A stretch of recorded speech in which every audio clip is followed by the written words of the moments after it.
युधिष्ठिर ने स्त्री जाति को क्या और क्यों श्राप दिया था। महाभारत ग्रंथ में बहुत से ऐसे तथ्य मिलते हैं जो आज वर्तमान की मान्यताओं को प्रमाणित करते हैं। आपने लोगों को यह कहते हुए सुना होगा कि स्त्रियों के पेट में कोई बात नहीं पचती है, वे किसी बात को देर तक छुपा नहीं पाती। वैसे यह बात कितना सच है यह कहना मुश्किल है, लेकिन ऐसा माना जाता है कि धर्मराज युधिष्ठिर का एक श्राप इसके पीछे कारण है। जैसा कि हम लोग जानते हैं कि पांडव 5 भाई थे, जिनमें माता कुंती के युधिष्ठिर, भीम और अर्जुन पुत्र थे और नकुल एवं सहदेव माद्री के पुत्र थे। उन सभी का पालन पोषण माता कुंती ने ही किया था, लेकिन कुंती का एक और भी पुत्र था जिसका नाम कर्ण था, परंतु कुंती ने जन्म के समय ही कर्ण का त्याग कर दिया था। माता कुंती अत्यंत धार्मिक विचार की नारी थी और वह निरंतर पुण्य और सेवा कार्यों में लगी रहती थी। उनके विवाह से पूर्व की एक घटना यह है कि एक बार उसने महर्षि दुर्वासा की सच्चे मन से बहुत सेवा की थी, जिससे दुर्वासा ऋषि ने प्रसन्न होकर कुंती को एक मंत्र बताया था और आशीर्वाद दिया था कि वह इस मंत्र का उपयोग करके किसी भी देवता का आवाहन करके उनसे संतान प्राप्त कर सकती है।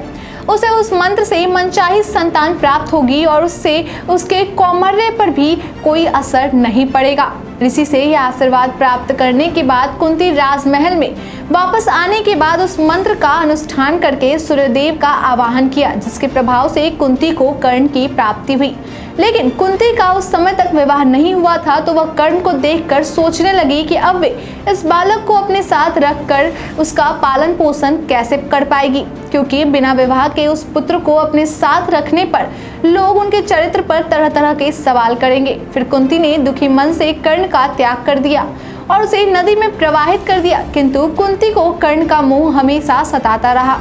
लेकिन कुंती ने कर्ण के बारे में कभी किसी को कुछ नहीं बताया। कुछ वर्षों के बाद जब कर्ण युवा होता है तो उसकी दोस्ती दुर्योधन से हो जाती है और कर्ण ने महाभारत युद्ध में कौरवों की तरफ से युद्ध किया था, लेकिन उसकी माता कुंती थी। कुंती ने इस बात को पांडवों को कभी नहीं बताया। महाभारत युद्ध शुरू होने से पहले कुंती कर्ण से मिलने जाती है और उससे यह बात बता देती है कि वह उनका पुत्र है और पांडव उनके भाई है, परंतु फिर भी कर्ण दुर्योधन से अपनी मित्रता के कर्तव्य को निभाने के लिए पांडवों के विरुद्ध में ही युद्ध लड़ता है। कर्ण महाभारत के युद्ध में अपने ही भाइयों के विरुद्ध में खड़ा होकर दुर्योधन के पक्ष में रहकर पांडवों के विरुद्ध लड़ाई करता है, परंतु युद्ध में कर्ण का वध अर्जुन कर देता है।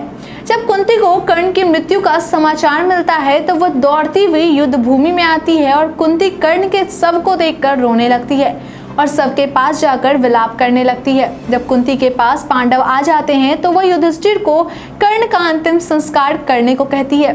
कुंती के ऐसा कहने पर पांडवों को आश्चर्य होता है और वह कुंती से अपने शत्रु के शव पर विलाप करने और आंसू बहाने का कारण पूछने लगते हैं। तब कुंती अपने मन में काफी वर्षों से छुपाई हुई बात को सबके सामने उजागर कर देती है और पांडवों को यह बताती है कि यह तुम्हारा शत्रु नहीं, ज्येष्ठ भ्राता है।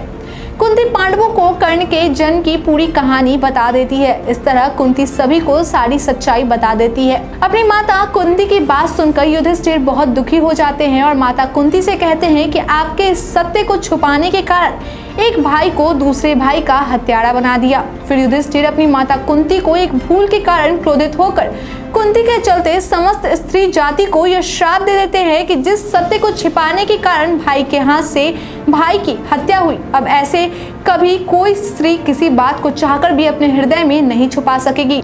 महिलाएं कभी कोई बात को ज्यादा देर तक गुप्त नहीं रख पाएंगी। तभी से ऐसी मान्यता है कि औरत के पेट में कोई बात नहीं छुपता। कुंती ने लोक लज्जा के कारण ऐसा त्याग किया कि बेटे के सामने होने के बाद भी वह उसे अपना नहीं सकी और एक भाई को दूसरे भाई का हत्यारा होना पड़ा। कहा जाता है कि युधिष्ठिर ने नारी जाति को जो श्राप दिया था उसका प्रभाव आज भी महिलाओं पर है।